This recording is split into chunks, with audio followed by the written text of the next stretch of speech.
Walaupun sempat terhenti 9 hari setelah adanya kejadian gugurnya girder kontraktor, diminta Wakil Ketua DPRD Banjarmasin untuk kadang mengejar target penyelesaian karena justru nantinya akan membahayakan keselamatan pekerja. Kontraktor pun harus menggunakan kesempatan ini dengan baik setelah kembali diperbolehkan melanjutkan pengerjaan proyek jembatan Sulawesi II. Satreskrim Polresta Banjarmasin terus melakukan penyelidikan terkait jatuhnya girder jembatan Sulawesi II hingga menyebabkan salah seorang pekerja meninggal dunia. Namun kelanjutan pengerjaannya mendapat izin dari Kapolresta Banjarmasin Kombes Pol Sabanatmojo Marto Sumito ditandai dengan dilepasnya garis polis lain di kawasan proyek tersebut.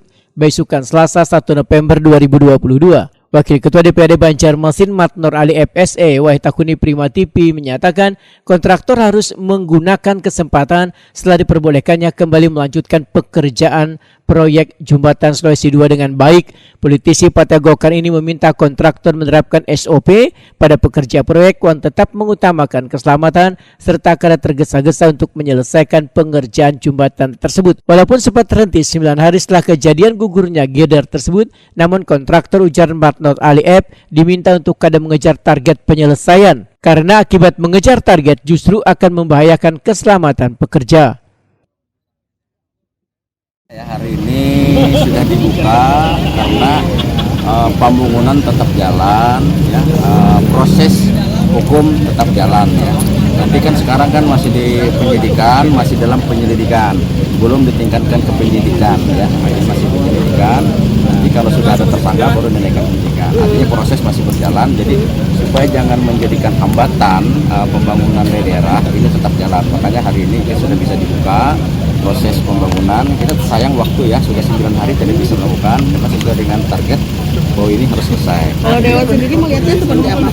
Jadi ini saya rasa mungkin begini ya, ini murni kecelakaan, artinya perlu secara intensif lagi dari penyelenggara pembangunan proyek ini meningkatkan K3. Sebenarnya diatur ya, ketika misalnya itu kren mau naik itu sebenarnya sudah ada disiapkan orang-orang di bawah bersihkan, orang tidak akan terjadi resiko. Jadi tingkat K3-nya terus ditingkatkan lagi K3-nya supaya jangan terulang. Ini yang pertama kali dan yang terakhir kali saya rasa.